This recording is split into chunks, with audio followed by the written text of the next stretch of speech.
Okay, here, let me help you out. Military Broadcast Radio, the station that's giving veterans a voice. Find us on the web at mbradio.com. And do not necessarily reflect the views or positions of any entities they represent. Find us on. Love is clean and love is pure. And love is the thing that no doctor can cure. And love is the thing we need for sure. And if you don't got it, you got the music, call it cure.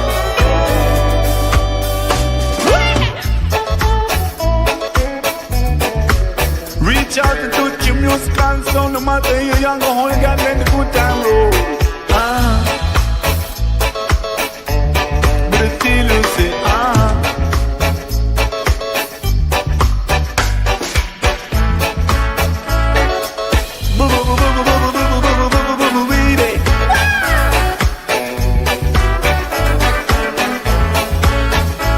right on.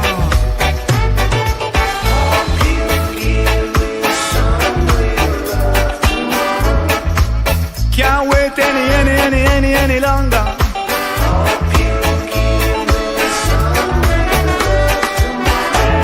My love cannot linger.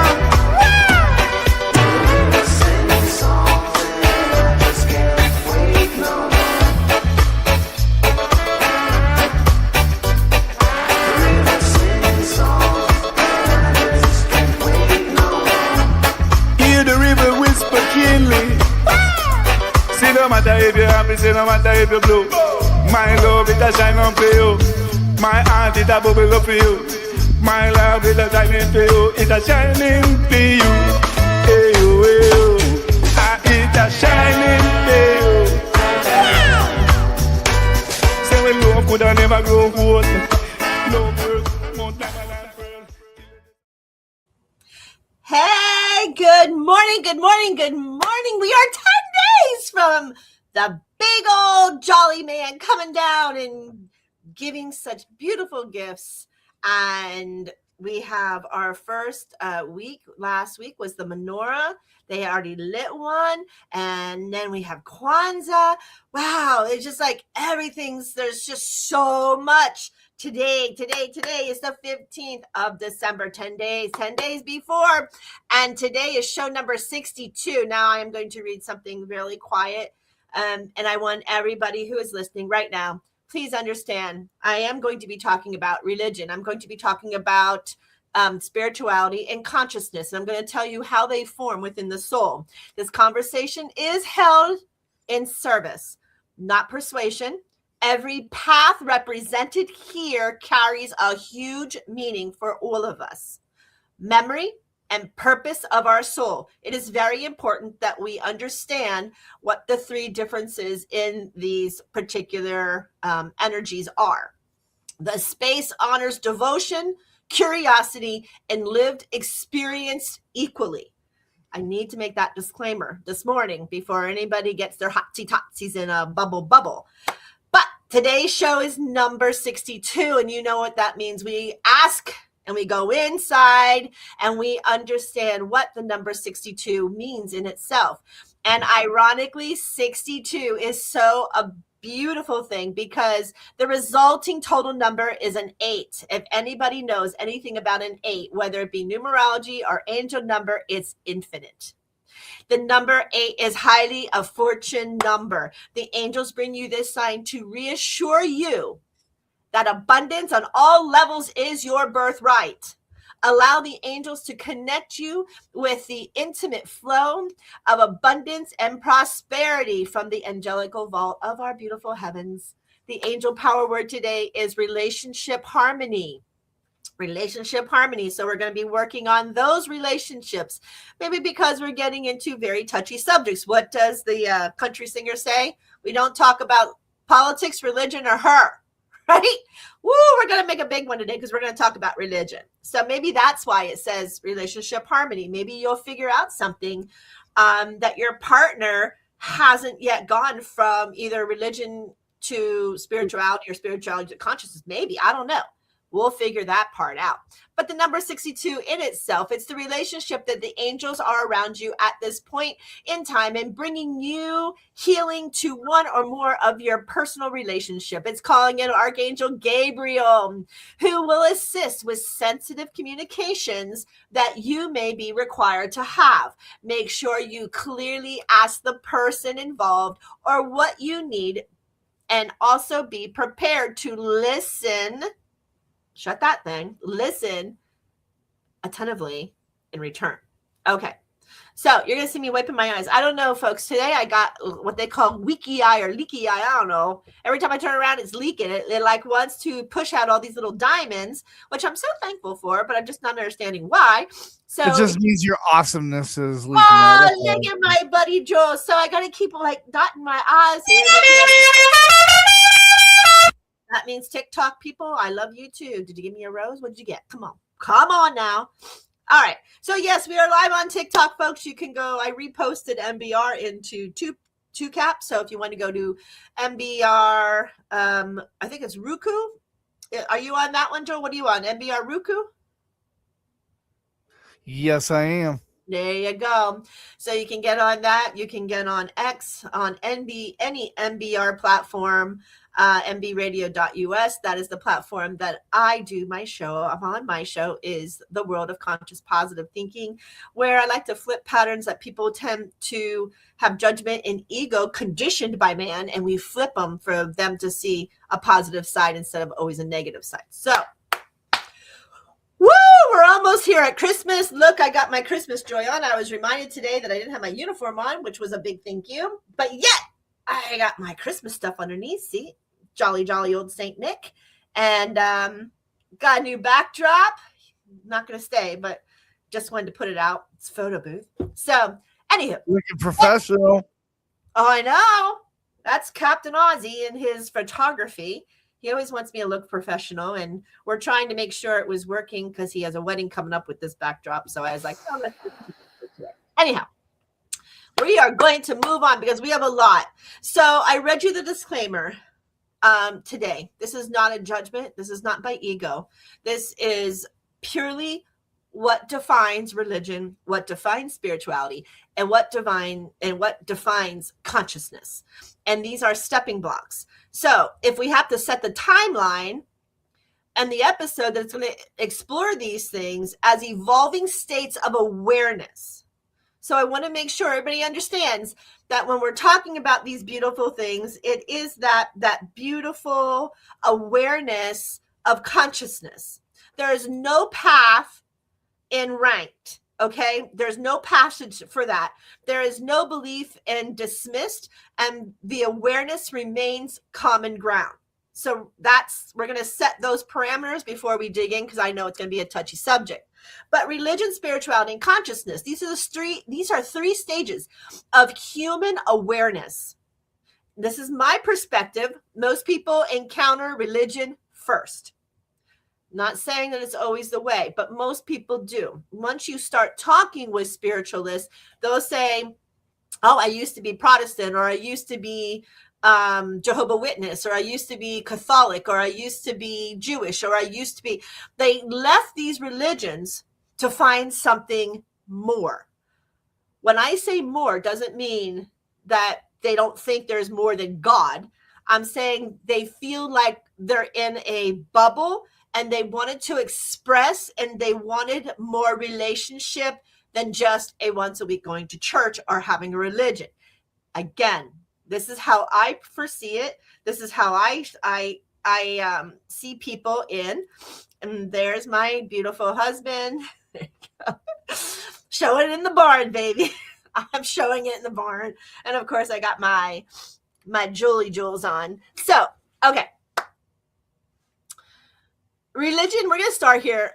Religion # 5.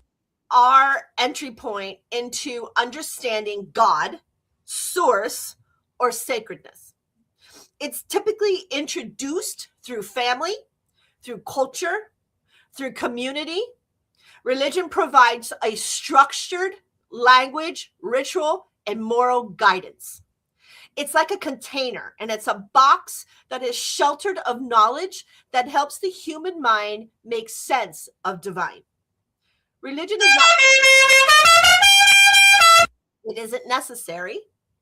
It is necessary. And it gives people that safety, that belonging, and a framework before they are ready to explore beyond it. As a person matures, let me just say, as one matures inwardly, many more move into spirituality, because spirituality does not reject religion, it expands upon it. So sometimes you'll hear me say in the past 61 shows, I'm like, that's man. Okay, Christians, the Bible, how many Bibles? You'll hear me express this. It's not because I'm annoyed. It's because I have to watch.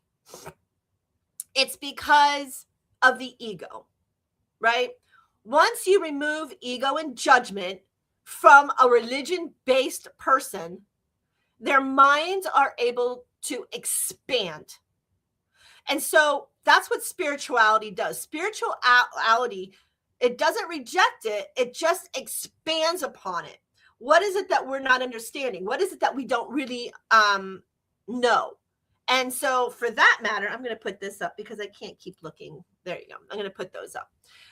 So where religion teaches us about God, spirituality invites one to experience God. So there's a difference, and there is a huge difference in this, because when we go to church or we profess a religion, Baptist, Catholic, Jewish, Buddhism, Hinduism, whatever that religion is, it invites one to experience or teaches us about the God. It doesn't allow us to experience with God.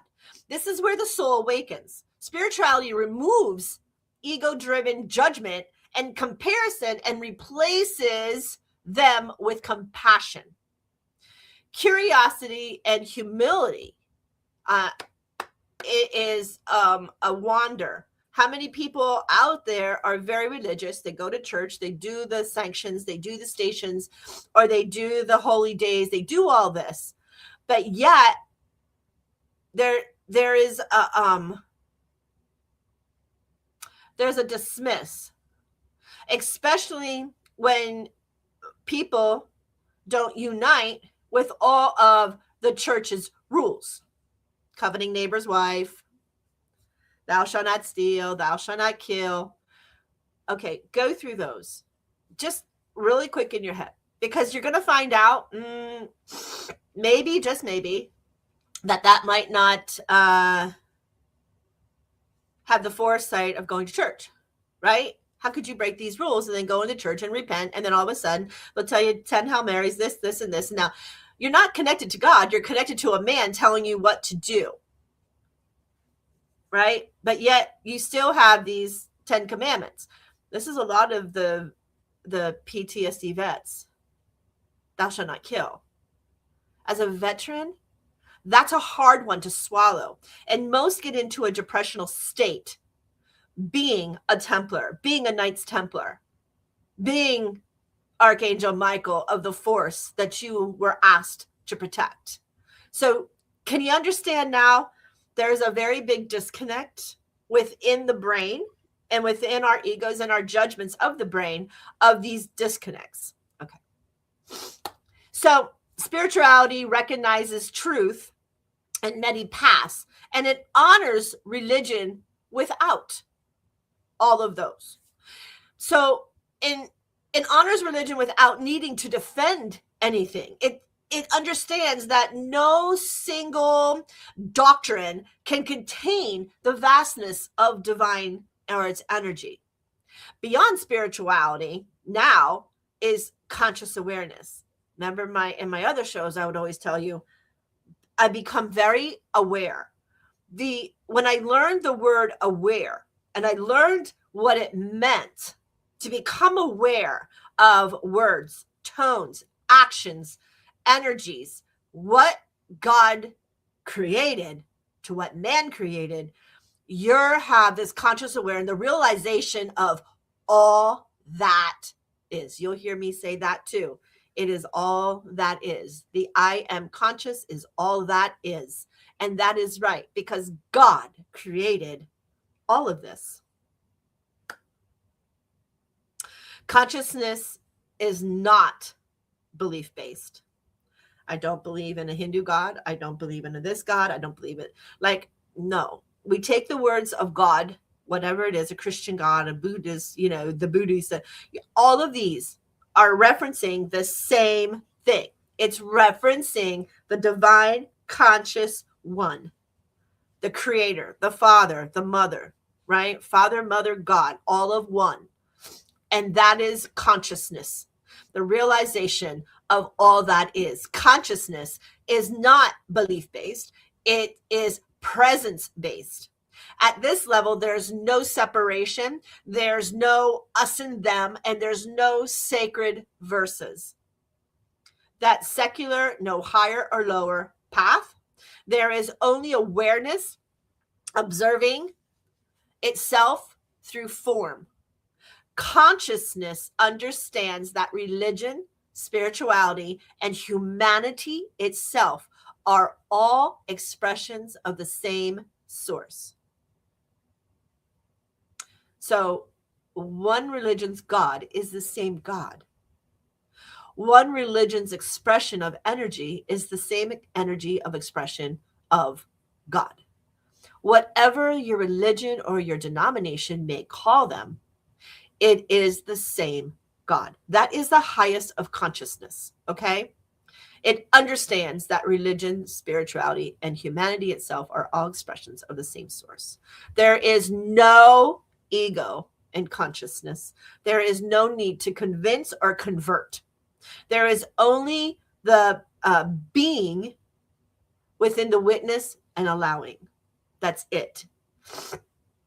So in this way, religion teaches the mind.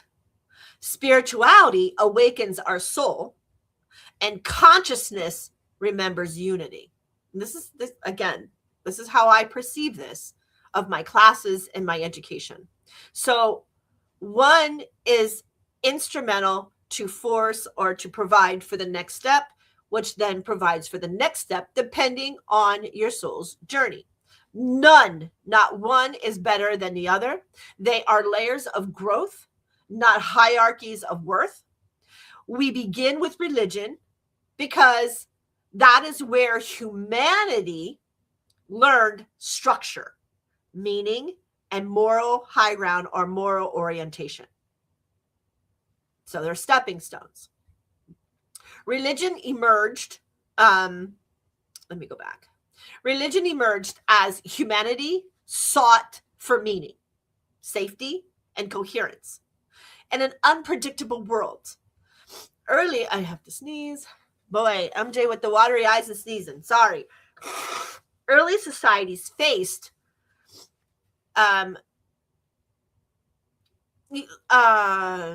before sheltering, when you have a lot of these anthropologists who studied the early societies, they faced natural forces, illness, loss, and mystery. Religion organized communal life around shared stories, rituals, and values.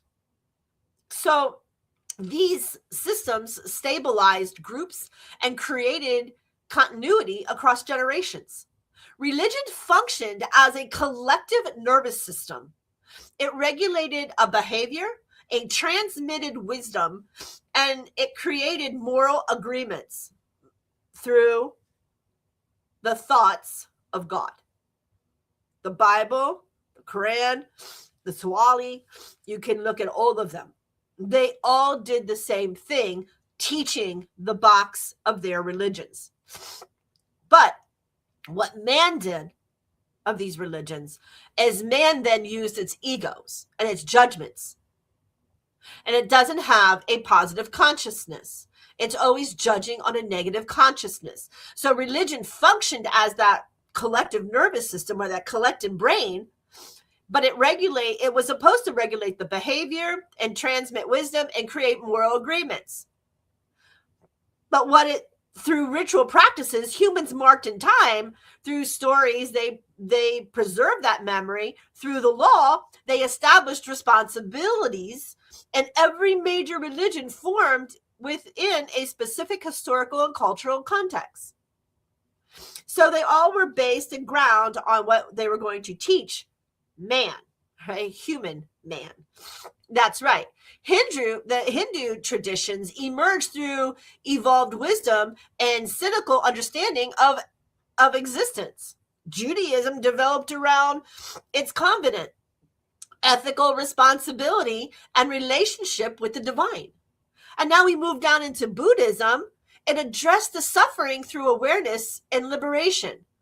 Christianity emphasized embodied love, service, and redemption. Islam centered and surrender to justice and divine order. Indigenous tribes, our native tribes, traditional, preserved relational harmony with the land, its ancestors, and the cosmos. Each rose to meet a very real human need within their society, within their province, within aging. So you see how all these religions box themselves in for something to teach of a higher vibration.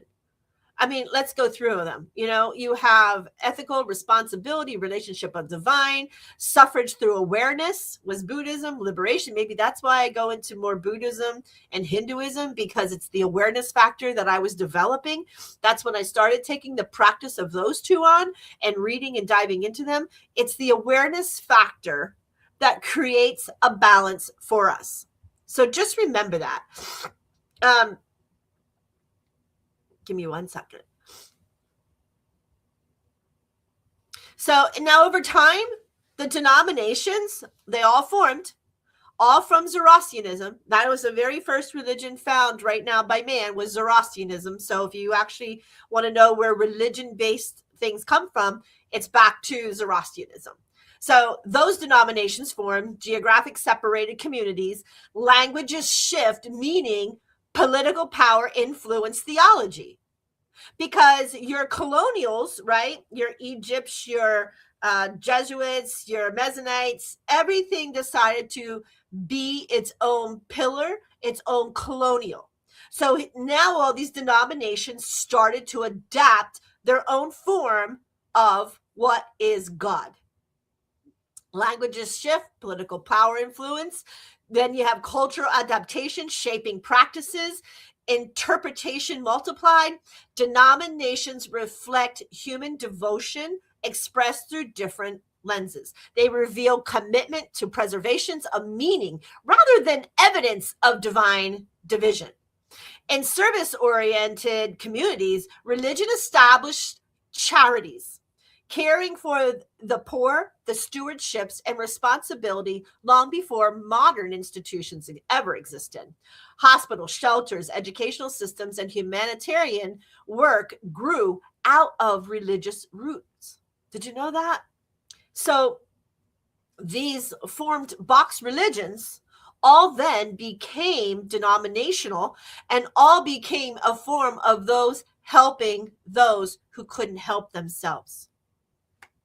Wow, right? Religion offers containment. It provides a shelter of knowledge where human minds learned order before expansion. Wow, that was a lot. I know. We're going to break all that down. And that was a big opening. Just take all that in. Because as humanity matured inwardly, many sought direct experience beyond that structure. This movement opened the doorways to spirituality. Spirituality then centers lived connections with the sacred. Why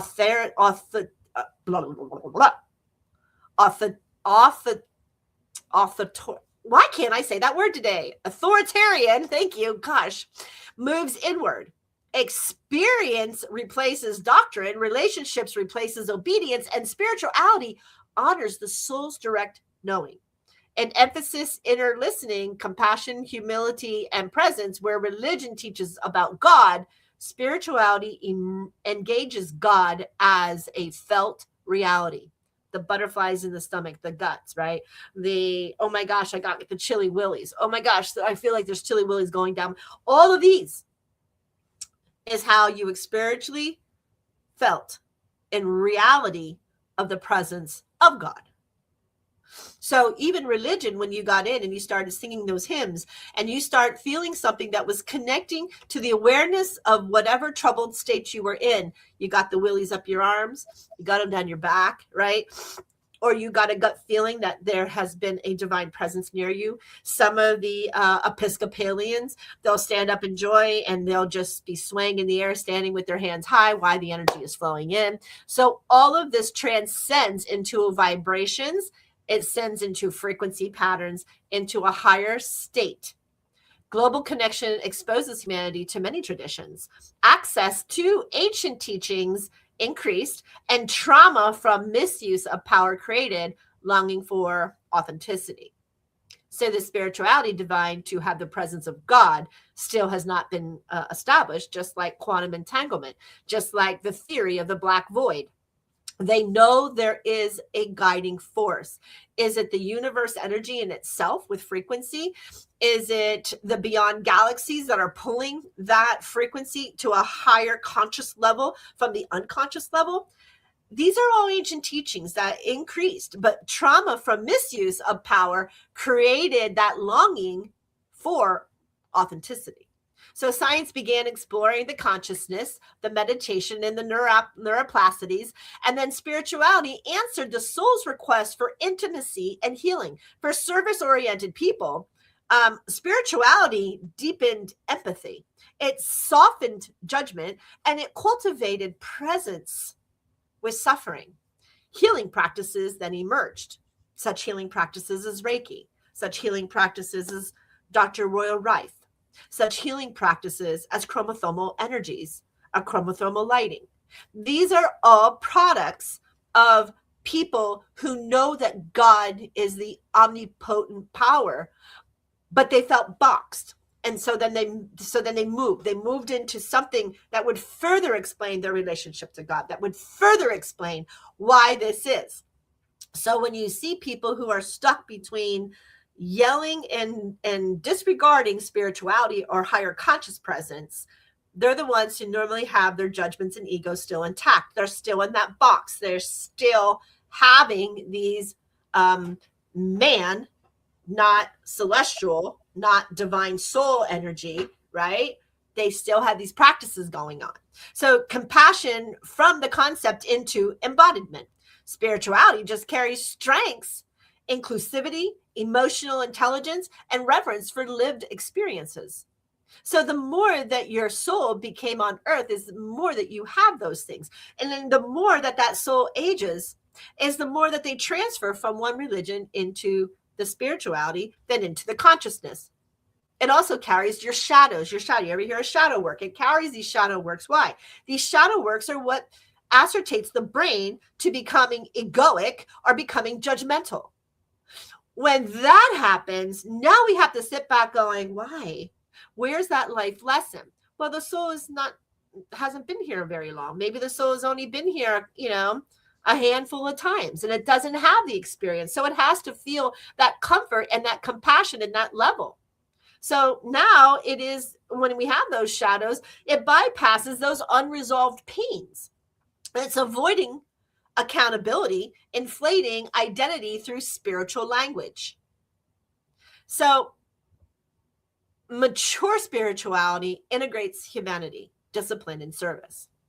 It recognizes itself through the responsibility and the care for others.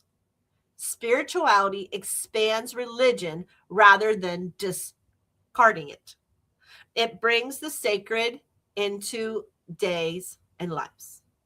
Does that make sense? Okay, now I'm going to give you a minute to pause on all of that because that is a lot. And I'm going to take a break. So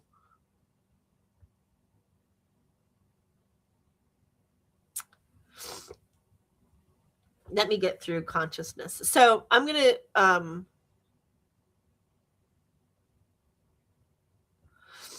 to finish by saying about consciousness and then we're going to take a break. Well, let me just keep going here. Yeah. I want this to sink in, because there's so much, there is so much taught between religion-based, spiritual-based, and consciousness. The spirituality centers, they lived and connect with sacredness. It's always as an authority, like moving forward, but that's a bad word. I don't want it to say like that. It's like experiences replaces doctrine. How about that? So relationships replaces obedience. Spirituality honors the soul's directed knowings and emphasizes that inner listening, that compassion, that humility, and that presence. Where religion just teaches about God. It teaches that. It is the spiritual engaging of God as it's felt in that reality. So in modern times, spirituality expanded rapidly.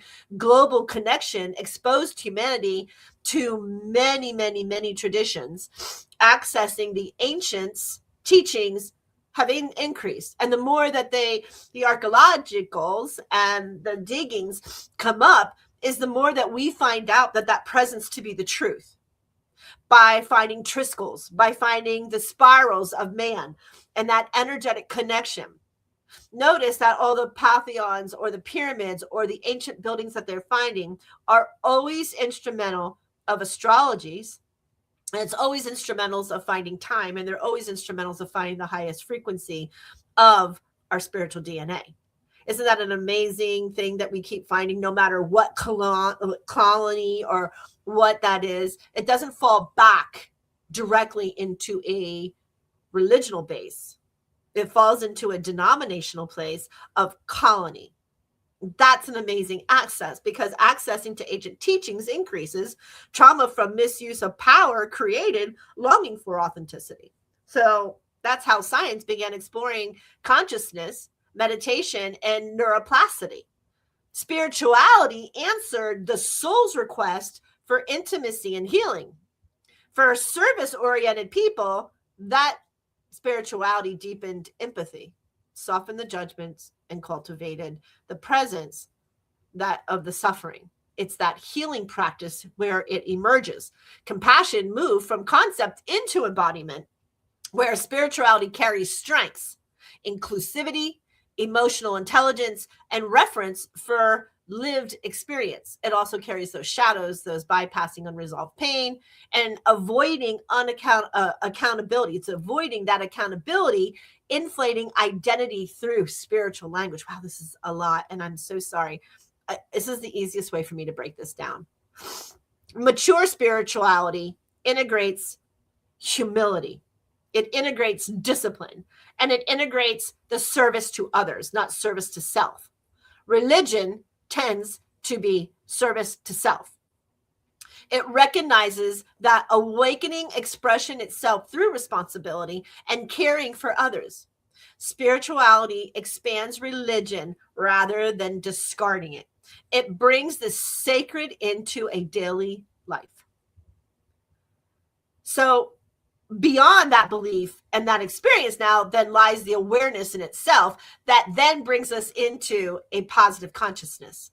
A consciousness that is referring to the awareness, recognizing itself through form, through other forms. No belief is required. Presence becomes the foundation. This here then is separation dissolves. The observer from the observed. Existing in the one moment. Compassion arises naturally, not as obligation.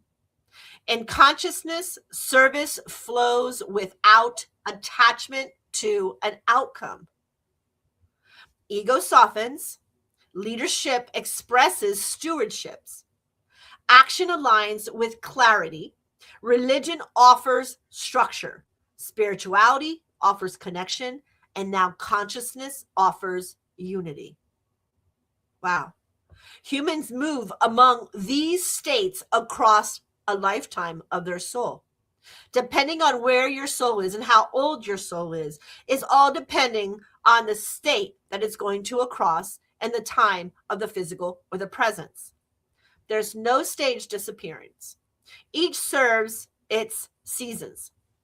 Conscious awareness, however, recognizes the religion side, recognizes the spiritual side, and ultimately recognizes the humanity as expressions of the same source. There's no hierarchy that exists. There's no path that holds monopolies to truth. Service rooted in consciousness remains steady, inclusive, and always grounded because it's already learned the humanitarian rights of its ego. There is good ego out there, as well as there's bad ego out there. Okay? Where are you in the conscious? Steady, inclusive, and grounded. Religion gave humanity the foundation. Spirituality opened your heart, and consciousness remembers the oneness beneath all of this, and all the names go away. When service flows from awareness, love remains present without conditions. There's no conditions plausible. When service flows from awareness, love remains present without condition. May every path be honored. May service remain rooted in compassion. May awareness guide our care for one another. Thank you for allowing me to share this space at this moment. I want to take a break. And today it's Christmas, so we're going to play all of the tunes we need here at Christmas. So let's go to, where are we going? We're going to go to the iconic Jingle Bells. You're listening to NPRradio.us. I am MJ right here with the world of conscious, positive thinking. We'll be right back.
The station where our veterans' voices are heard.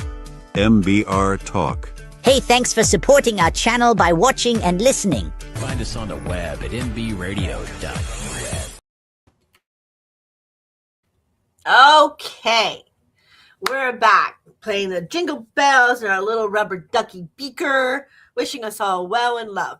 That was really intense, and I know, and it was like, MJ, that was so, and I didn't know how to minimize this. So now that you can always replay that and listen, but there was so much I wanted to make you understand the journeys of a soul, and we're gonna go back. Now we're gonna go back. We're gonna go back to the religion. So we need to start there, as you already know. So we begin with religion because that's where humanity learned structure, meaning, and moral orientation. This is what we just talked about.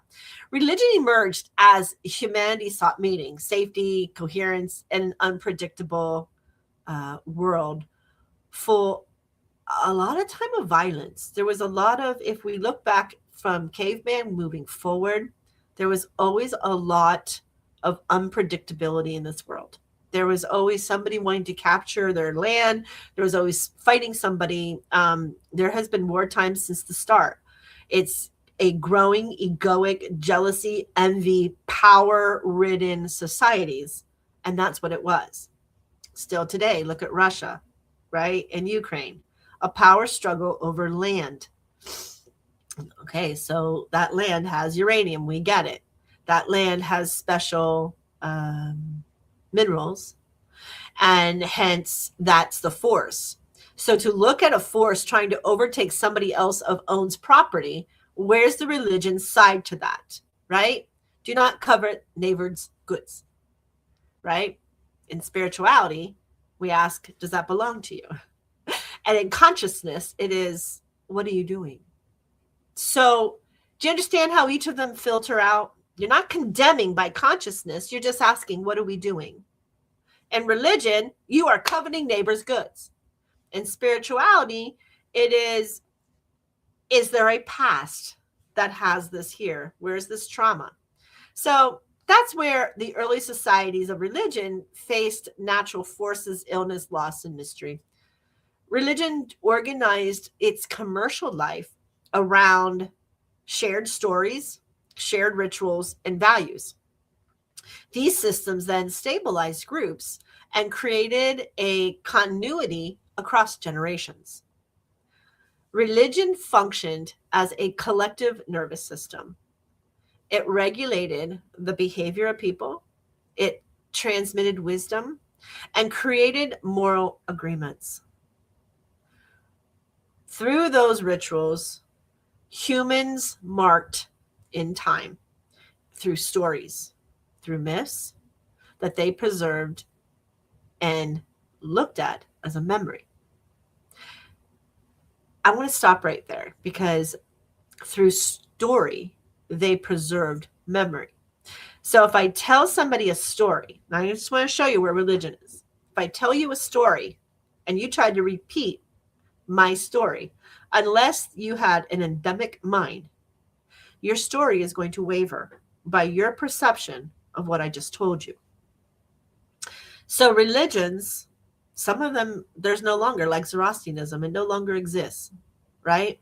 And some of these other ones that are like Taoism or traditional native, their colonials are being remissed through fables or myths. Religion's practicing with the people. That's why the people started moving out, because there was some of these words. Paul, let's take Paul, right? Paul says Jesus said, but Jesus never said. But in Paul, you constantly hear Paul say, Jesus said, Jesus said. What did Jesus really say? There's a meme that goes around with Jesus, and it says, and he's holding his face like this on the meme, and he's like, I didn't say that. The same thing, how many times in your life, think about it. You're trying to promote goodness, and somebody who is unhealed twists your words, and they say, this is what MJ said. I'm like, I did not say that.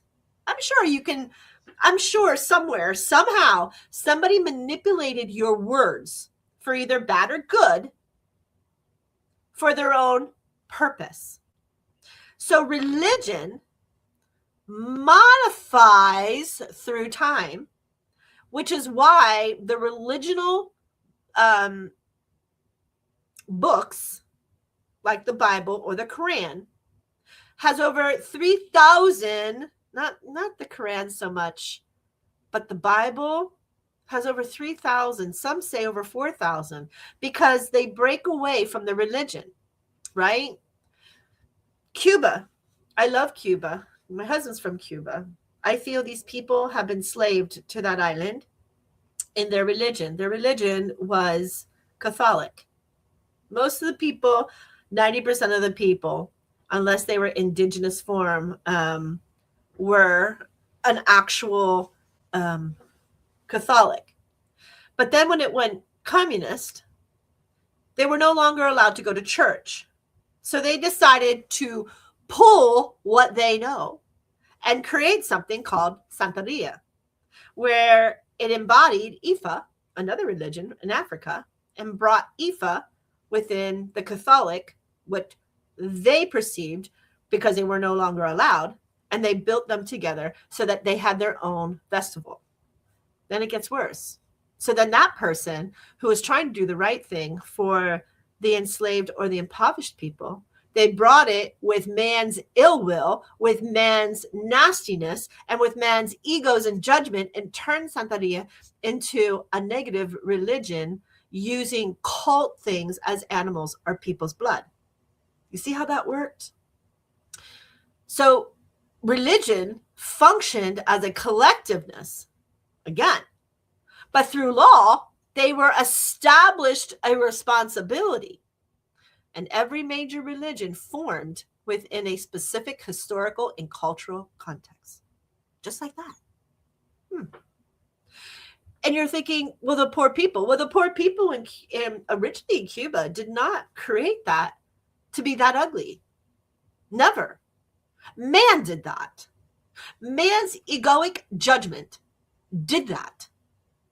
To now have to sacrificing a religion where you have traditional Cubans going, that's not how that went.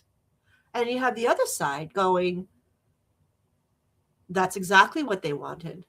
The scornedness and my deities and the Orishas, my Orishas will take care of you. Do you really think the Orishas, that's what they want? They want to punish people?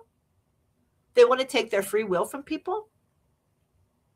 It starts to be a very then egoic center. Hence the Christians became like this, and all the other religions became here. Because the Christians were like, how dare you pull away like that? Because man forced them. Now, how sad is that? We can do the same thing. We can go to Hindu traditions. The Hindu tradition was actually a Zoroastrian from Buddhism into the Hindu, right? Why only have one God when we can have a plethora of gods? These are all demigods to the highest power of Brahma, Rama, Shiva, right? Shiva is the highest. So then you look at that and you have the Hindu traditions emerge through revealed wisdom and like a cynical understanding of existence, right? Judaism, it developed around that covenant, that ethical responsibility we talked about. And then the relationship with the divine. So all of them have a stepping stone to the divine righteous God of power and of understanding, where then you go back into Buddhism and address the suffering through the awareness of liberation. When you talk about Buddhism, though, and you look at the Buddhist monks, everything is okay, right? Tentani was my teacher, and every day he smiled to know that your presence alone meant you were okay. And that's Buddhism pretty much. If you are looking and you are not disabled, you don't have any ailments, and you're standing there looking to learn, you're okay. Buddhism, suffrage through awareness and liberation. Whereas then Christianity then emphasized its embodiment of love, service, and redemption. Then we go into Islam. Well, here we go again. That is centered surrender, justice, and divine order. Islam believes in total balance of justice. What one man perceives it's not in balance, then you will be taken out. These are the different religional practices again. And then we can go back to nativism, the natives, the indigenous.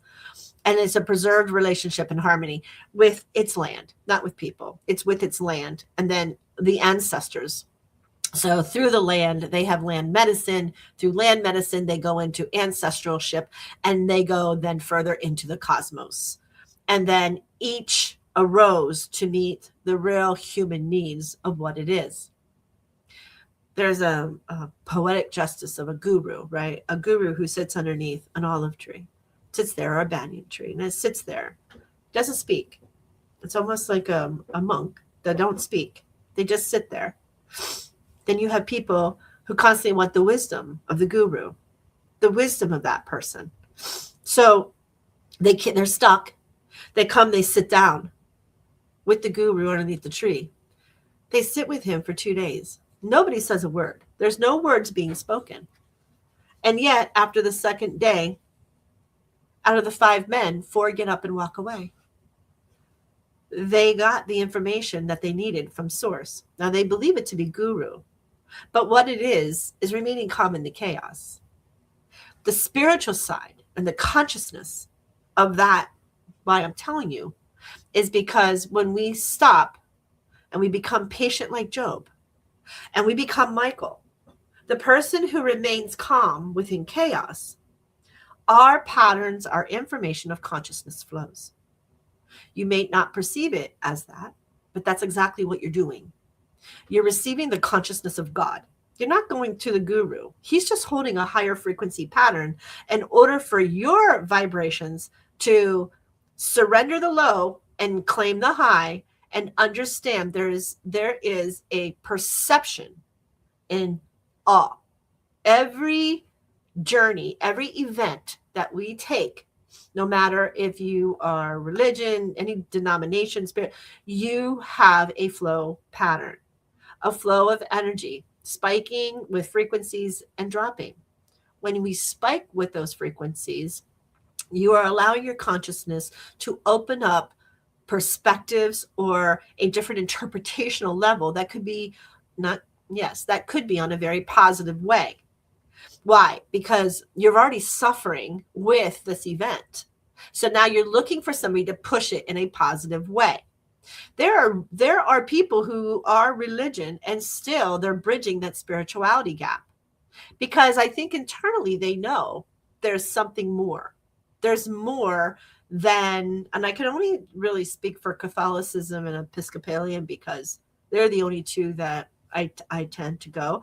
The difference in Episcopalian than Roman Catholic teaches you the same passages every single month of every single year of every single day. It's the same thing. It's repetitive. It doesn't change. Doesn't matter what season, they'll tell you the same thing. Church, you have your fasting for Easter, those 6 weeks or whatever it is going all the way up, it's the same passages you're going to be told. The only thing really different is your priest, who decides at the homily, they're going to give you their perspective of the energies today. So that little 20-minute homily that in the middle of church, that your reverend or your priest or your minister, that they decide, what they are taught to do is to take these passages and to look at today's world and to allow you to balance what's happening in today's world's energy is the same thing that happened to Christ, which then you get history repeats itself. Well, history wouldn't repeat itself if man would find a conscious, higher, positive side.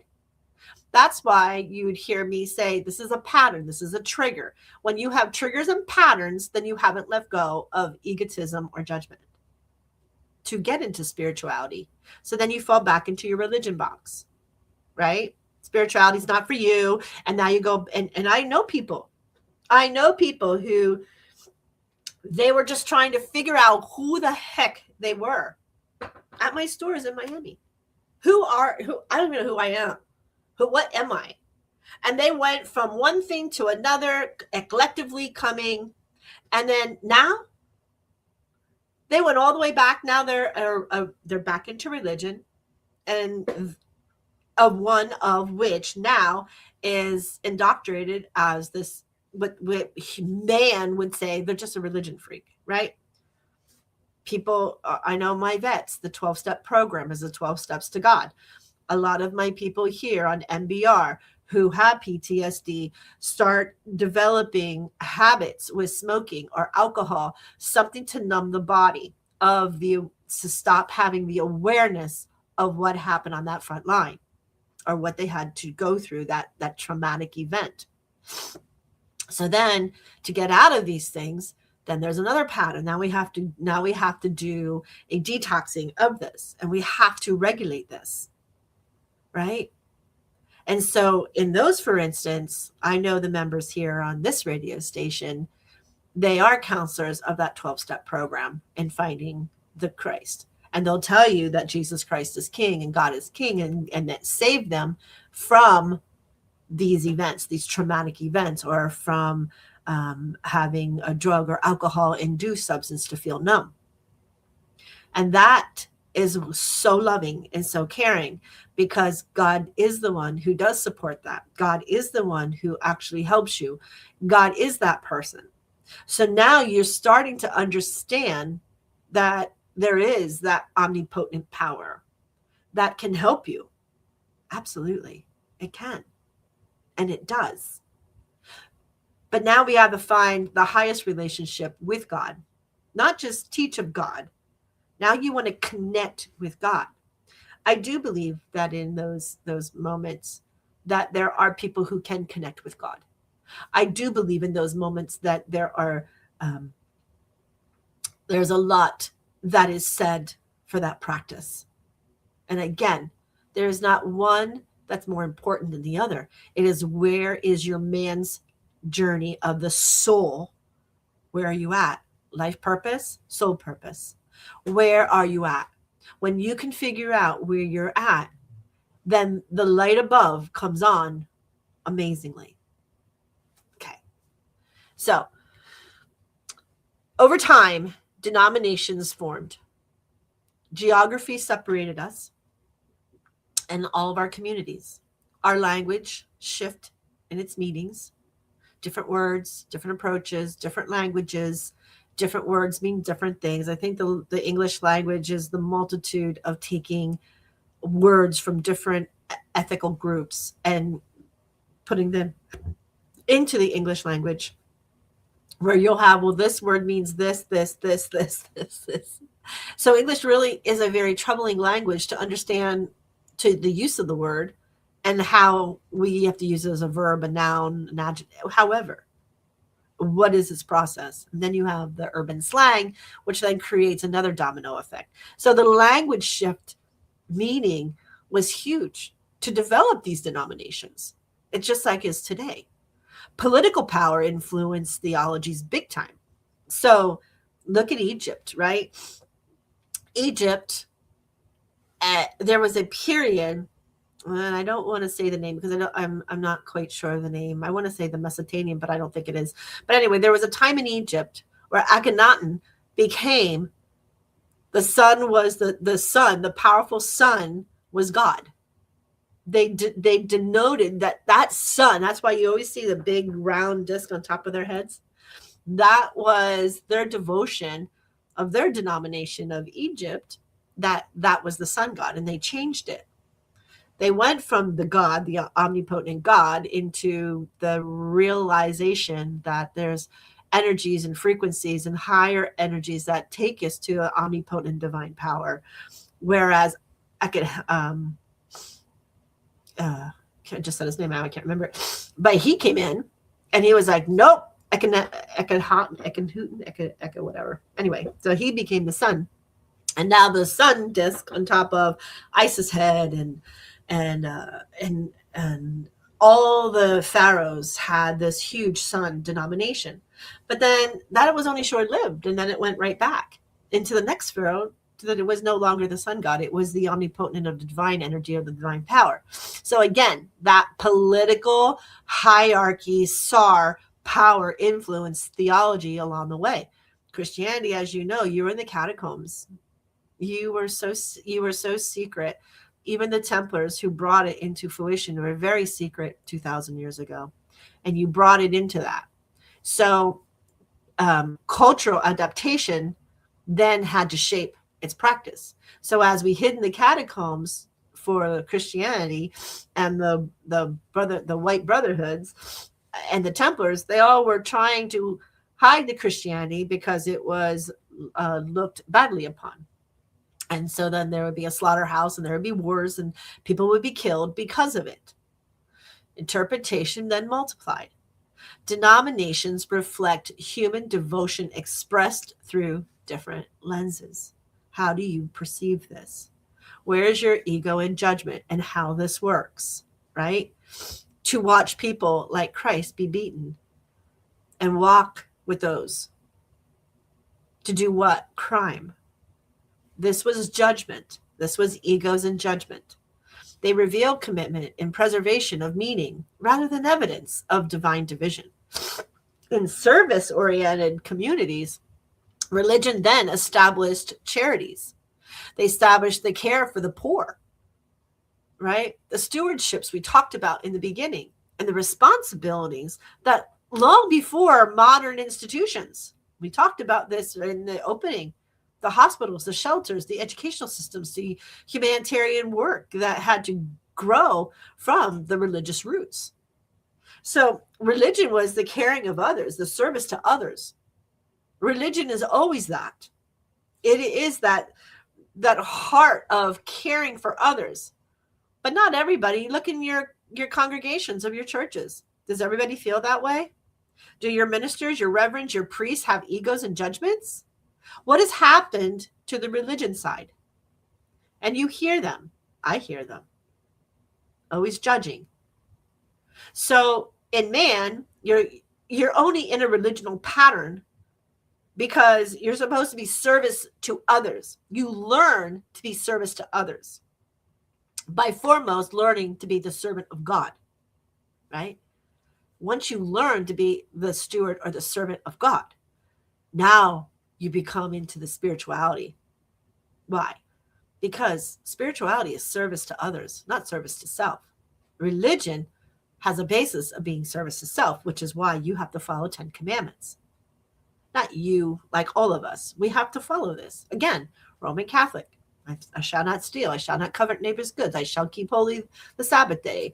I shall love my mother and father. These are all common practices of just common knowledge. These are common knowledge practices. You're not going to kill somebody else. You're not going to steal from somebody else's coveted goods or their husbands or their wives. But yet human form does it. So what does religion really teach? Well, there's really no spanking on the wrist for any of those, except for stealing, right? Or killing. I mean, that by law is then a law order. But coveting a neighbor's wife, the law really doesn't care. But, Florida, I grew up in Florida, 38 years in there, and it was what was it? Something state. It's a no fault. It's a no fault state. So in a divorce, in a no fault state, they don't care. They could care less. So where's those morals? Where's those morals?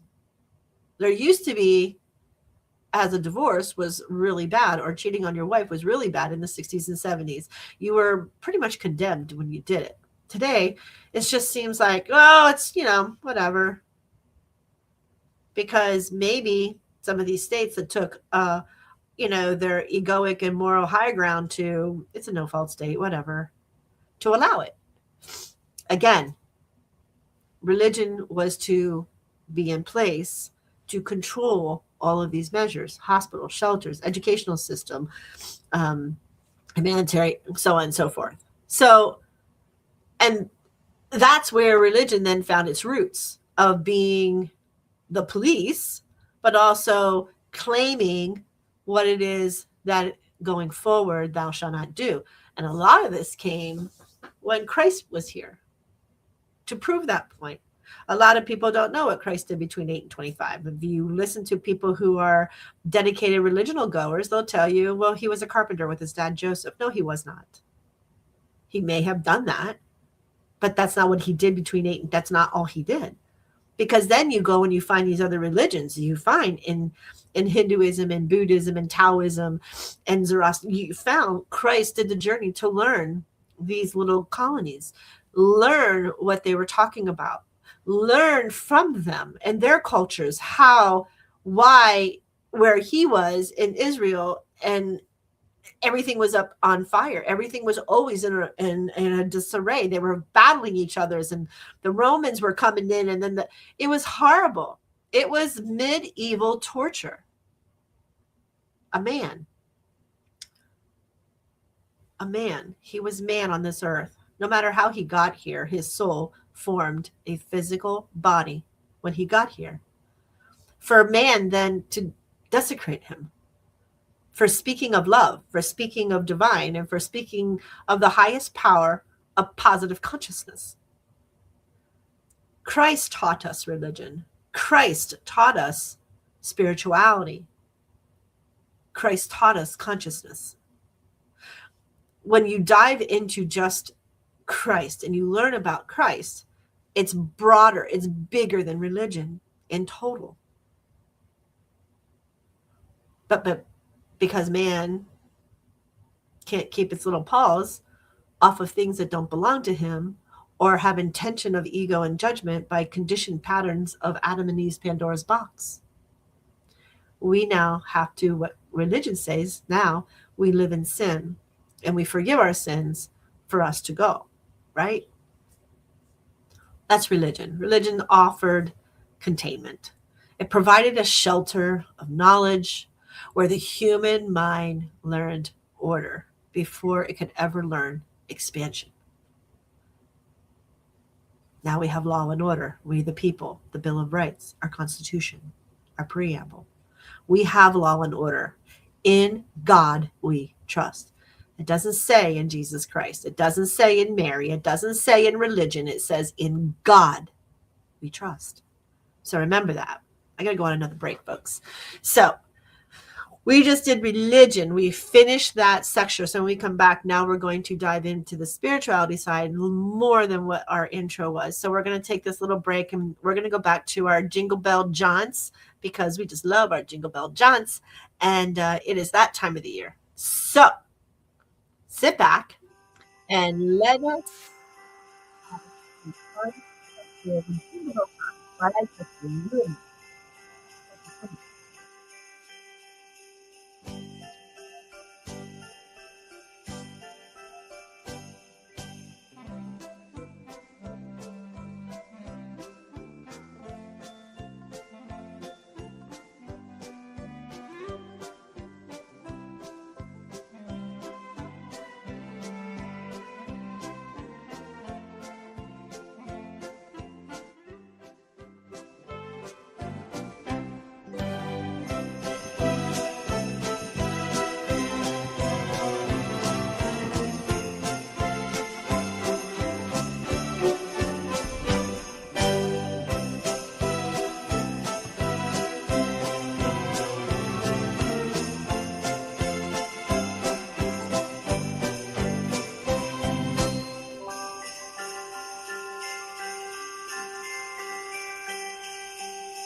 The station where our veterans' voices are heard. MBR Talk. Find us on the web at nbradio.us. Okay, we are back.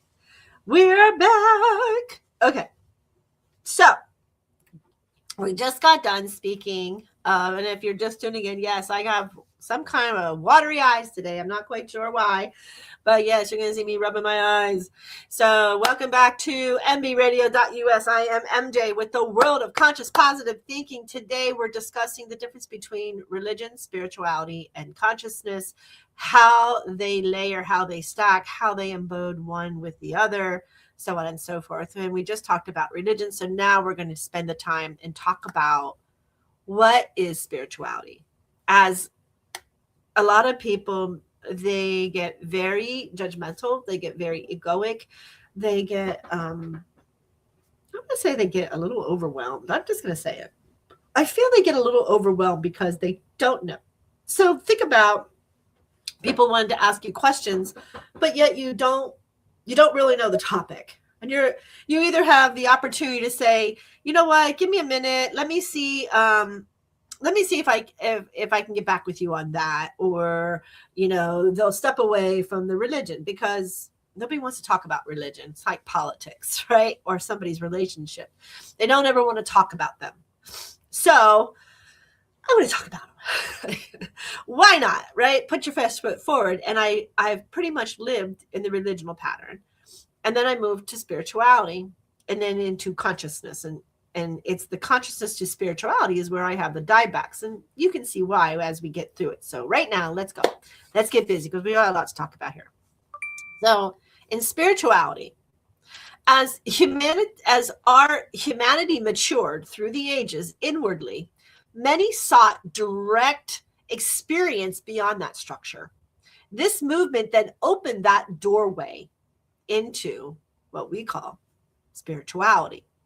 Spirituality basically centers lived connections with the sacred. I'm going to say it again. Spirituality centers lived connections with the sacred. Authority moves inward. Experience replaces doctrine. And relationship replaces Good morning. Obedience. Well, good morning to you too. So that was on our TikTok, folks. Yes, we're on TikTok. If you're on TikTok, you can see it in there today. Roku, you can see YouTube. We're all live on these platforms. So if you hear those little things, that's what it's about. So we're going to go back. Authority moves inward. Replaces the wow. Down there.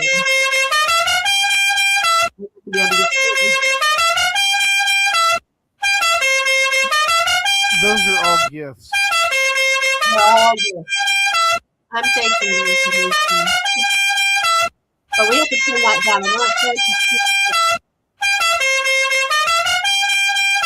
TikTok is I mean, you got 40 roses so far? wow. Can we turn that down? Or no? Yes. Okay. Thank you, TikTokers. Thank you very much for all those. I appreciate it. Okay, so spirituality. What is that? Centers lived connection with the sacred. Authority moves inward.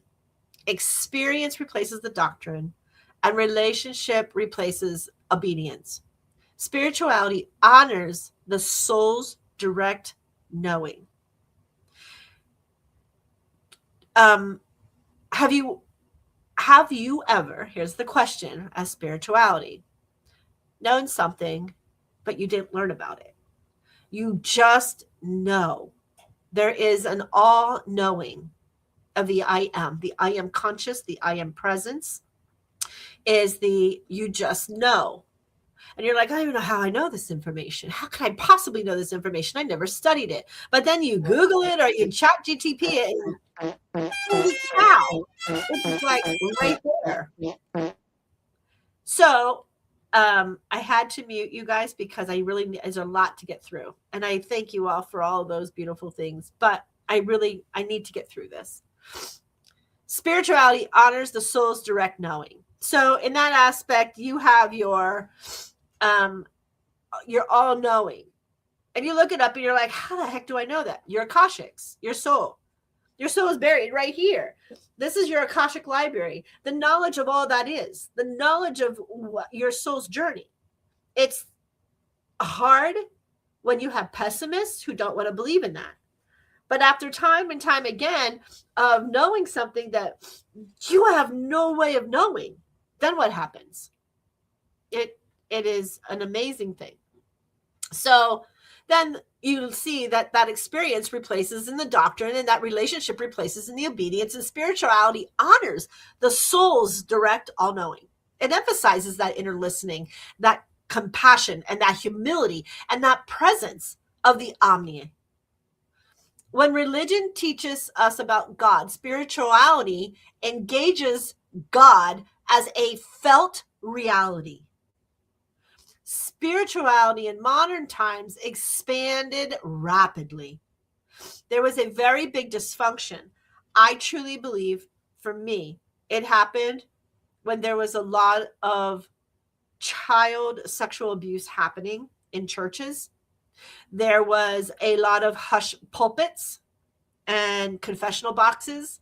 And I really felt people had a huge distrust on those hierarchy or monarchy religional types. Again, this is my preference of seeing it in real time from the 60s on up. Why? Because when you listen to, what was her name? They used to make fun of her on the Johnny Carson show. If anybody remembers that name of her, gosh, right out from underneath me. That CRS thing, it's not important. I guess it's just not important. But anyway, so what happens is then you have one person who wants to talk about it, and then the whole world ridiculed her. Ha, you're a, funny, ha. And they, on every late night talk show, to this poor actress, I can't remember her name. Gosh, why can't I remember her name? And here we are. They poo-pooed her to death, but it was the becoming of such an awareness. She was like, well, that's up to you guys. And she literally lived within herself because she knew that that was God energy. She knew that, where that religion teached about God, but the feeling of God was never within that teaching until she moved to that. So that global connection exposed humanity to many different traditions and many bad things in the religion boxed form. Access to ancient teachings then started to increase rapidly, because it's within the ancient teachings that we find the higher moral grounds, right? We find that in the ancient teachings, there was obedience, there was order, there was law. And for us to regain what now man was taking away from such a sacredness of religion, it really hurt. It felt that in the heart of a lot of parishioners who would go to church every Sunday or Saturday night or whatever it was.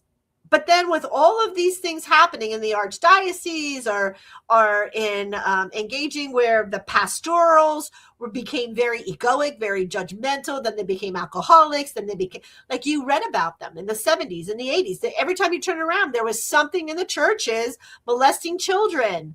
The priests, the reverends, these people were not healed enough to hold that position, then tainting the religional world. People started moving. This is the global connection exposed humanity to these things. This is the exposure.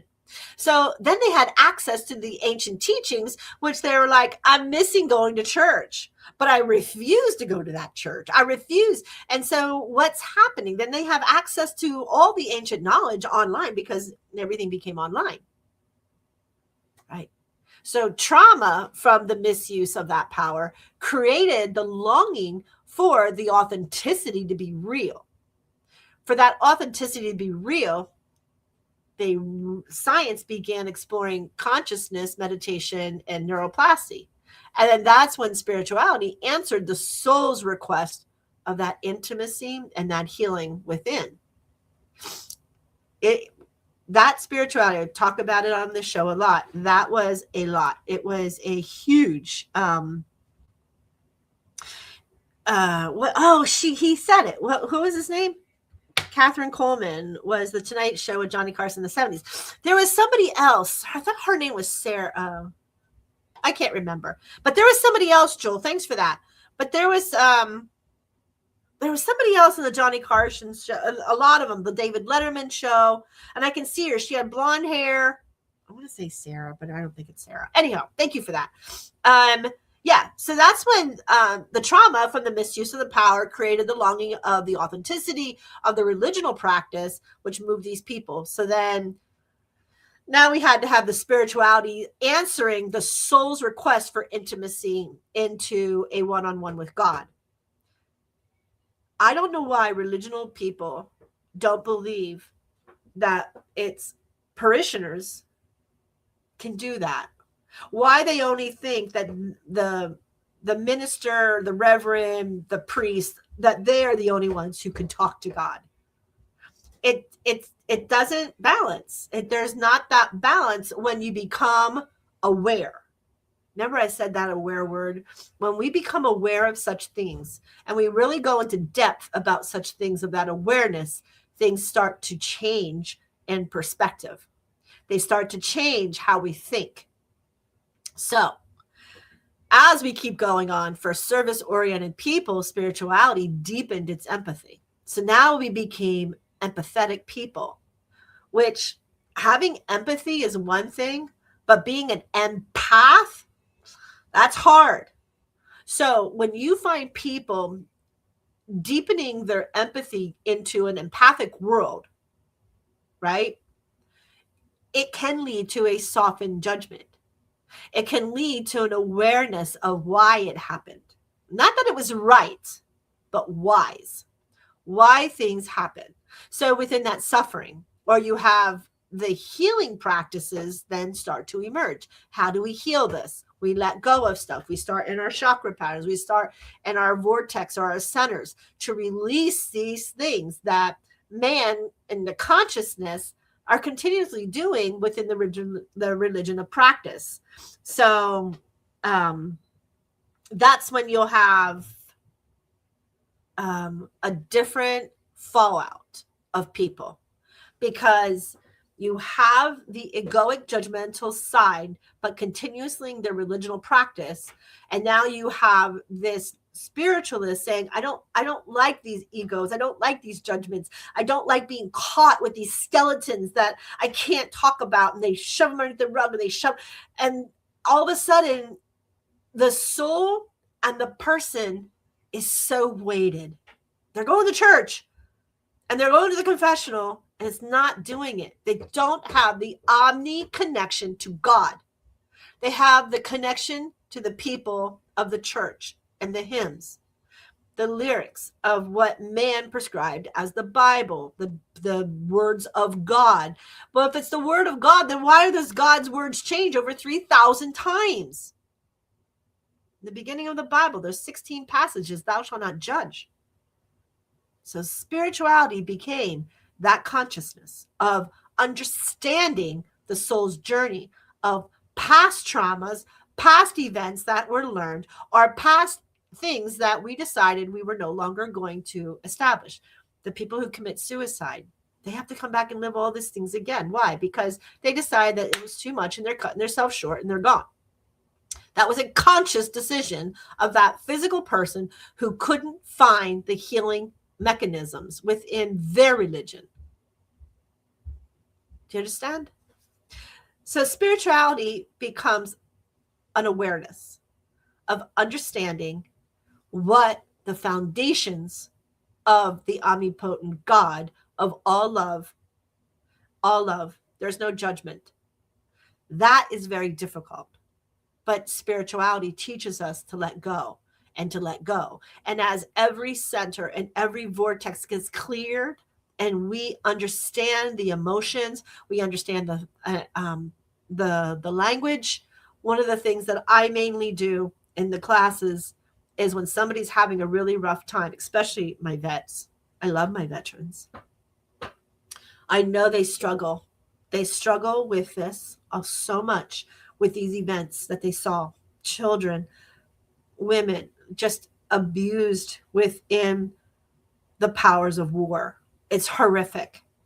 It is such a why man, why? I say, why man, why?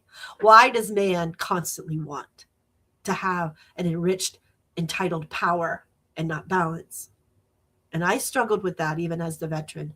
So I can understand these men and women on that front line. It is a struggle. It is a killed or be killed situation. So when I see the veterans come out of the military and I get to be able to assist those who find that path, I tell them, did you die? No.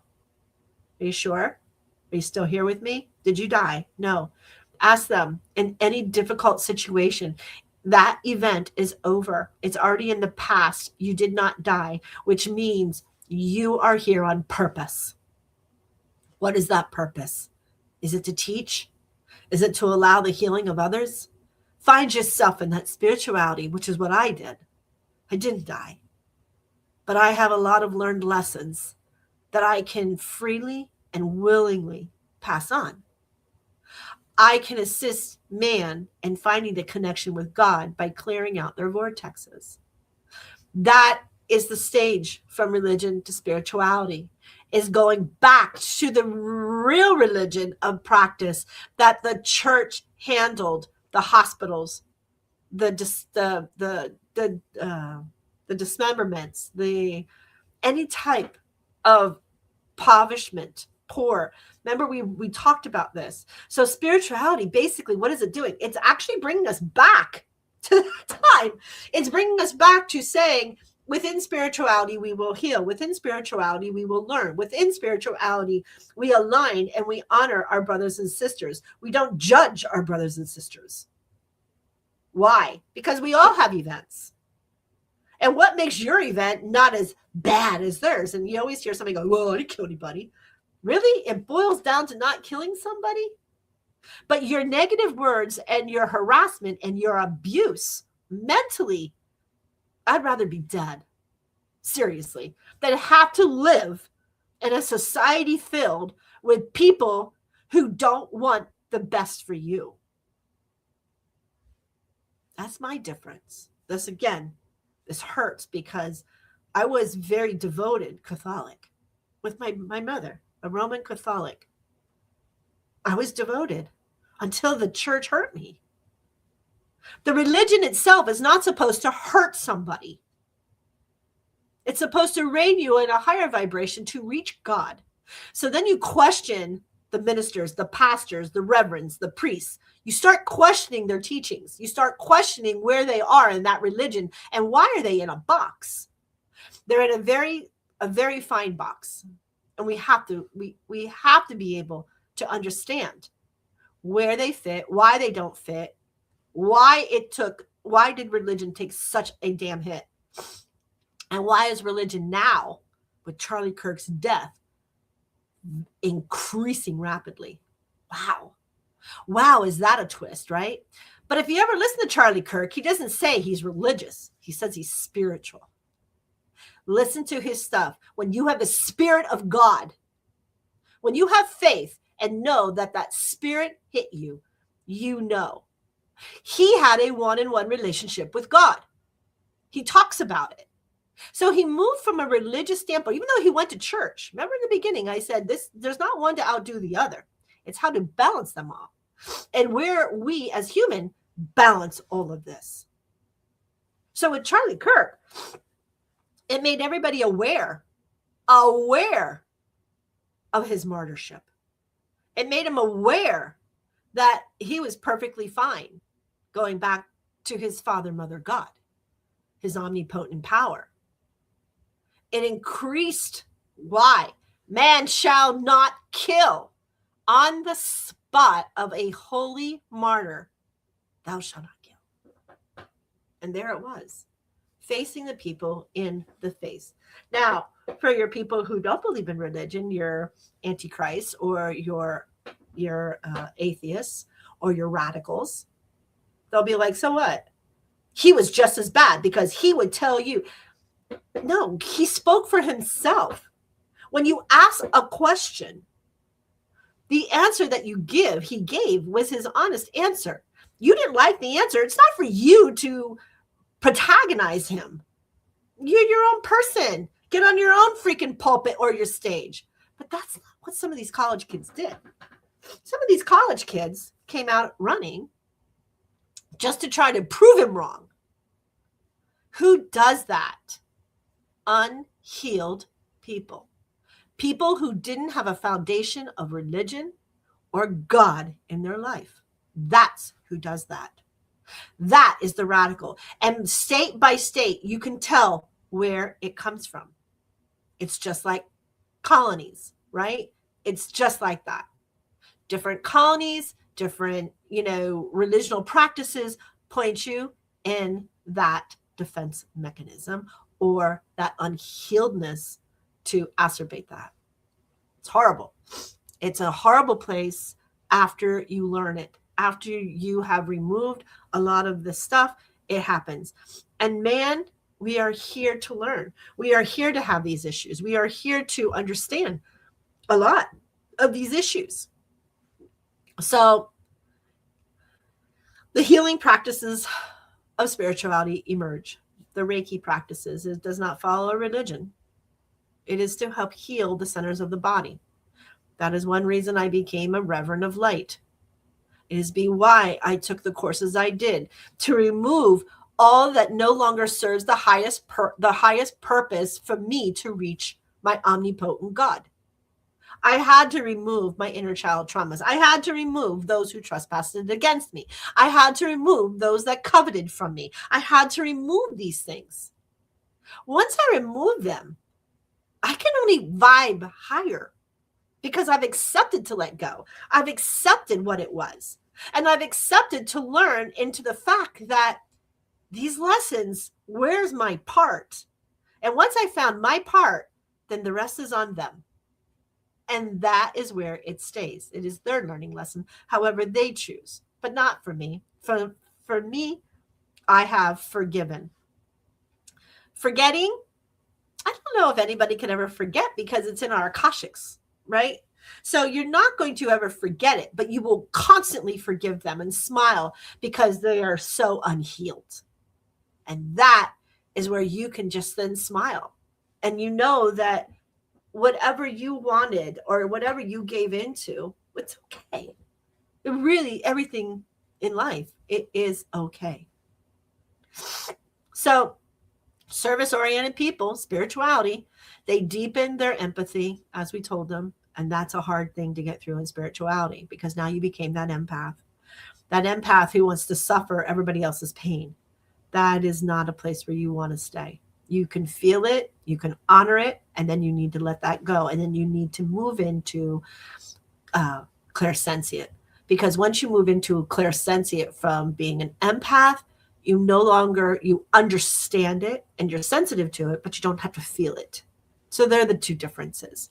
It softens into the judgment. It cultivates the presence of the suffering.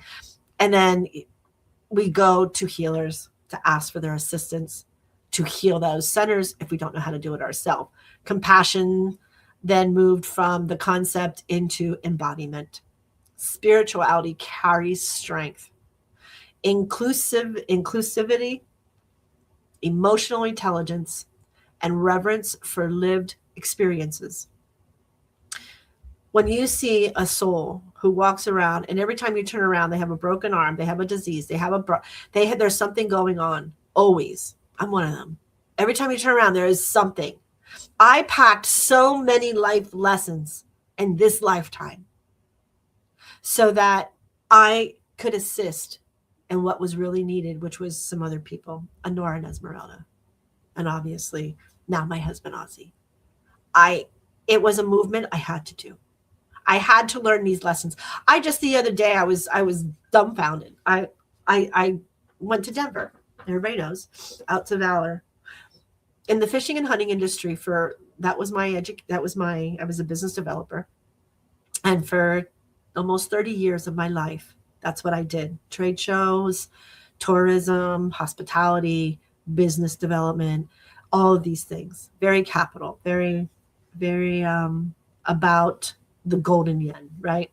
And I learned people. I learned their idiosyncrasies. I learned how to picture people's energy and who they were and how they talked and how they stood for themselves. It was a great lesson for me. Great lesson. Because then I was empowered to be that higher positive version of consciousness. And it kept pushing me into, Father, forgive them. Father, forgive me. Forgive my part. And Father, forgive them. They've lost their way. And that, if I said it once, I said it 1,000 times. But it does. Spirituality carries that strength. It also carries shadows with it. So you hear people talking about the shadow work. In order to have a highest form of spirituality to lead into consciousness, your shadow work or your unconsciousness needs to come in. How does that work, MJ? Well, that works as if you are a salesperson and you know that there is a problem when somebody always calls in, your higher self wants you to stay in your positive consciousness, your personality of your egos and judgments, and in the main thought of the now, of the presence, you have to figure out where you have learned. For me, if my ego or my judgment wanted to show up my face and go, oh my God, this guy again, right? And I would say it before I answered the phone. And I would like, give me strength, give me passion, give me kindness. Before I even pick up that phone, I ask God. That's my relationship with God. Give it to me. I need it now. Please, please. I would pick up the phone, change my ego, right? By smiling. Even though you couldn't see me, I had to change my ego. And the easiest way for me to change my ego is smile, because it confuses my ego. So I'd be like, hey, hi, how are you? Yes. Someone goes, MJ, you're bipolar. MJ, you're not psychologically right. And that would be the comments of somebody who was in religion or not religion. Because you're judging me. You figure out how you need to heal your event. I figure out how I need to heal my event. And if my event is going to be putting negative words and stuff out there, then it's going to come back at me. If my awareness points out ugliness, then I point that ugliness awareness back out. Did you not say that? Did you not have that face, that tone, those words? These things make that ego. Words, tones. So in spirituality, I have to let go of that. I don't even like to read the Bible. To me, where I am right now, I can't watch any of those shows. The Chosens, I can't watch those. I can't read the Bible. When I say I can't, I know that's one of those words I shouldn't use. I don't want to. I understand it. My soul lived through it. I already know it did. And I've already learned it in this lifetime. I don't need to be reminded how abusive somebody was to our reigning son of God. Why do I need to watch that? I don't want to watch it. I think it's for the unhealed to see how violent even the Bible was, how violent those times were 2,000 years ago. Very violent times. They're still violent today. So maybe playing those would hammer those people who have to really look at it again and make it go through and go through and go through. But for me, it's not me. And I won't do it. So spirituality carries strength. Bypassing unresolved pain, avoiding accountability, and inflating identity through spiritual language. So these are the shadows. In spirituality, these are where we have to be. So my unresolved pain is, I thank them for showing me and making me learn the Bible, making me learn Christianity, making me learn Zoroastrianism and Hinduism and Buddhism and Taoism and Judaism, making me aware of the religion that these people came from, allowed me, including Islamic, including indigenous, the natives, You know, people always say the white people took out the natives. Are you going to tell me there wasn't a native who saw a stranger walking on their land and they didn't kill them? I'm going to reverse that. Hence the reason I still do Christopher Columbus and I don't do Indigenous Day. Why? Because you weren't there. I wasn't there. Today's times, that was a learning life lesson. That just because they're foreign doesn't mean they're dangerous. So why did the Indians throw the spear at the white men? Why did the white men use their gun on them? Where was the fear? It all revolves around fear. You come in with fears, as we learn in spirituality, and when you can create and knock down these fears, you become a higher in vibration. Okay? That's the accountability. Mature spirituality integrates humility, grace, discipline, and service. So as you start undoing the veils and the undoing, and you start vibrating into a higher consciousness, and you can kind of get out of your solar plexus, which is your breadbasket, getting into the heart space and leading up into the higher vibrations, it recognizes that awakening expressing itself through responsibility and caring for others. Look at Facebook. Look at any social media platform right now. It is gross. Oh, you baba, you hear it. Oh, you don't think that way? And you can hear the sarcasm tones, or they'll keep putting something up. They won't even read if it's true. They just, because they have hate. There's nothing but hate in your heart when you do that. Or you call out, oh, you trumpeters are maggots. Really? So I can't think differently than you? That's sickening. That's religion. Religion borders and boxes people in. Spirituality opens up those boxes and makes a balanced, aligning decisions for all of us, of the I am conscious, the I am, our I am, right? It is the I am of Christ. And that I am, we believe, is our soul. The I am, the light of Christ, of God in our bodies. That is our soul. So when we always say I am is in front of us, I am is to the right of us, I am is to the left of us, I am is to the back of us, to the bottom of us, to the top of us, and inside of us, we are saying that we are the children of that light of the divine power of God. The I am light, the conscious Christ light. And we had to get it from religion. How else do we understand God? By reading the religions. Now, there's some people who box themselves into one religion and they don't study other religions. So I encourage everybody to take theology classes so you can understand the concept of all of those that I spoke about. Okay? Spirituality expands religion rather than discarding it.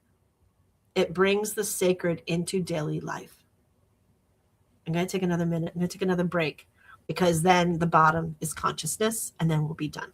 So I'm going to take a small little break here real quick, give you some more little jingle bells, and I'll be right back.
The station where our veterans' voices are heard. MBR Talk.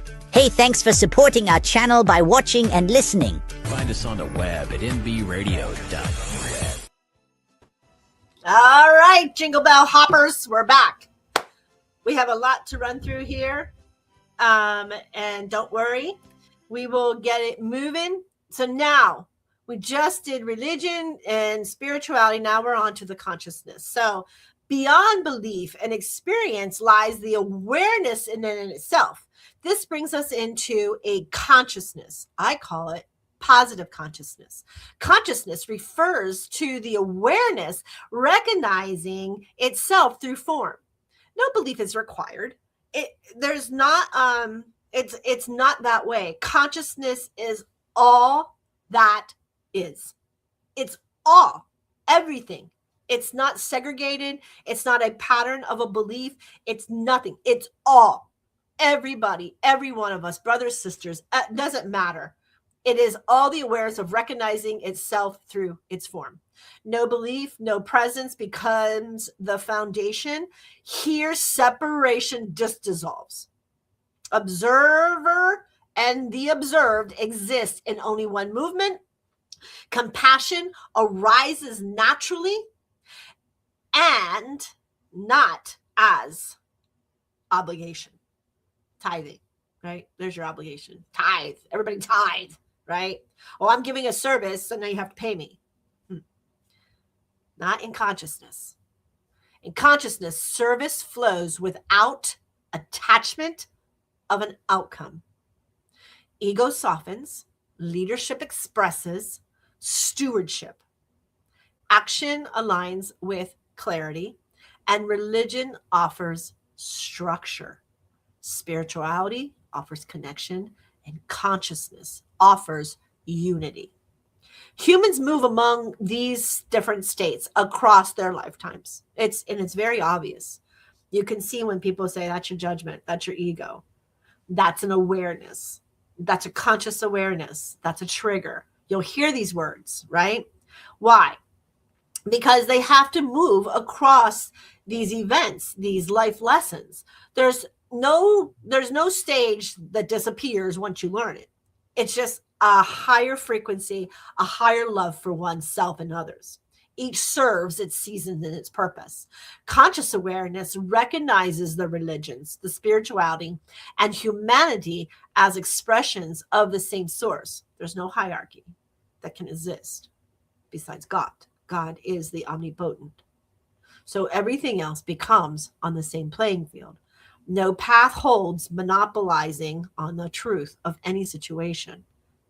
If it's your truth, only you will be responsible for your truth. If you manipulate your truth, it's on you. If the person understanding what you said doesn't do its own homework to say thank you for that information, and then go and reference and make sure that words that were spoken is the truth, right? Because then we get into ego's truth, which is a flat out lie, that somebody who wants to mislead you or direct you, or you have a truth that may not have all the components to, you're missing some valid information, right? Somebody's really mad with somebody and they're like, read what they just wrote. And you read it and you're like, but I'm not even sure why you're angry with what they wrote. Well, because I'm missing pieces. And the missing pieces, where are they that are making you this angry? Now, that's me just trying to figure stuff out. You maybe do it a different way. But it's service rooted, and consciousness remains, it's steady. It's not influencing an egoic practice or an uneven practice of balance. It's inclusive and it's very grounded.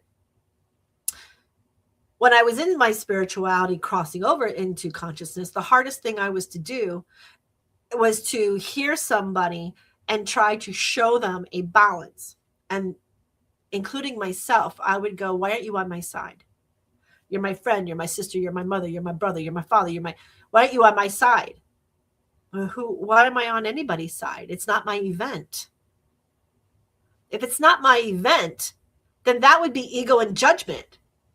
I cannot. I don't want to. And why would I want to? Then I would have yet another learning lesson that I would have to go. No, that's not my event. I can tell you my words. I can visualize and tell you, put yourself in there and them, twist it. How do you get your perceivings and put them in order, right? You perceived it to be negative, whether you wanted it to be or not. That's not really how that works. So service rooted in consciousness remains steadfast, because the conscious awareness allows us to balance all. That is, right? It's not your event. Stop jumping in it. It's none of your business. And if you have somebody who constantly wants to render other people's business because of their event, then you ask them, are you asking me so I can give you information to help balance this? Or are you asking me to be on your side, which has nothing to do with me? Because at that point, I can't do that. So don't come to me unless you're willing to hear both sides to balance whatever the event is out, because that's where I am. Not right, not wrong, but I don't want to be in the feud. I want to have a balanced consciousness, because I aim to be all that is in God, omnipotent present. And if that is how I have to be, then I speak my truth. If my truth offends you, it's on you. Same way as somebody spoke their truth to me, it's on me if I get angry. And then I got to find that seed. If it's a misspoken truth about me and I get angry, again, it's on me. Okay? It's my event. I have to fix it. So if somebody talks about me and they say that is my truth, is it then my judgment and my ego that has to get healed and say, I'm very sorry. Now, thank you for the awareness to make me look at this. Or do they do it viciously? If they do it viciously, that's something different. Okay. Religion gave humanity foundation. We talked about that. Spirituality opened the heart, but consciousness remembers the oneness beneath all names. Right? Consciousness. When service flows from awareness, love remains present without condition. Love is all that can exist. When love exists in every field, in everything that you say, everything you think, and everything you do, you became conscious of God, omnipower. And how rewarding is that? You are a Mother Teresa. You are a father figure, like some of the saints. You become this omnipotent connection direct with God. So in death, we do not fear. Within chaos, we remain silent. Right? We're not first, and we remove the courage and the pride and the anger, and we fall into love. That is where our veterans need to come back into, which is the consciousness. Because the religion they felt has failed them, but it didn't. They are the Archangel Michael army. They are the Templars. Please know that. That's what you are. So instead of dishonoring God, honor who you are. Honor your works of God. Honor that. Maybe it's time to remove yourself from religion into spirituality and build upon the spirituality of consciousness. That's what you got to figure out. That's what we got to figure out, folks. Where do we lie? Do we lie within the boundaries and boxes of religion? Are we open to engage in the truths of the I am conscious? I don't know. I don't know your journey. I don't know how long your soul's been here. I don't know that. That is for you. You need to figure that out. But if you're going to church and you still find anger and resentment and you still find depression and sadness, something is not connecting. What is there that's not connecting? Maybe it's time to take that next step. Maybe it's time for you to further your journey into the higher consciousness and move into something that's going to suit you. So you can learn about God, then you can connect with God, and then you can relate to God, right? Don't become just an empath, because when you become an empath, everybody's troubles are yours. So move from that situation and learn how to cleanse and clear that which no longer serves a purpose. I hope we learned something between religion, spirituality, and consciousness today. It was my divine hope, and not hope, it was my divine faith in the omnipotent God to serve such a message during these beautiful holidays that a lot of religions are celebrating. So may every path be honored. May service remain rooted in compassion. And may awareness guide your care for one another. Thank you so much for allowing me this time and sharing this space and this knowledge that I have reached as of today. This is my truth. I understand it may not be others, but this is how I perceive it. This is how I honor it. And this is what I have learned. With my prayer, may the angels carry you throughout this beautiful holiday season with light, with safety, and love in your heart. May the angels carry you with peace, love, joy, grace, happiness, and abundance of all that you desire most. Folks, I'm MJ. I'm right here on mbradio.us, where veterans always have a voice. My name is MJ. I'm here with the world of conscious, positive thinking. And I love you all very much, and I thank you so much for being here with me today. See me next week, Monday, right before Christmas. Well, I might have a Christmas show with milk and cookies or something. I don't know. But I'll be back, and we'll figure that out together. Enjoy your life, enjoy your journey, and enjoy the present moment. For nothing is to say that any time after the present is going to be available. Remember that. Love yourself, love others, and live in peace, love, and harmony, and all will be well. We'll see you next time, folks. Life is like a duck. Tough times don't last, but tough people do. Here at Military Broadcast Radio, we're teaming up with our friends at Die Tired, the veteran-friendly music band spreading strength, resilience, and mental health awareness, one shirt at a time. And check this out. Their brand new shirts feature broadcast beaker right on the breast pocket. A reminder that you can weather the storm, and you're never alone. Shirts are only $25, and proceeds support giving veterans a voice. MBR's mission to teach veterans how to podcast and videocast. Because when our vets are talking, they're not overthinking. They're not second-guessing. Together, we stop the 22 stigma. Grab your shirt today at mbradio.us and hit the shop. Or go directly to toramerch.printavo.com/merch/dietiredband. That's toramerch.printavo.com/merch/dietiredband. Suit up, stand strong. Remember, we're unduckable together. You're built tougher than the storm. Ladies and gentlemen, thank you for tuning in to Military Broadcast Radio. As we wrap up today's show, we want to remind you that the podcast of today's episode will be available right after we go off the air. So if you missed any part of the show or want to listen again, be sure to check it out. And remember, we're here to support and honor our veterans.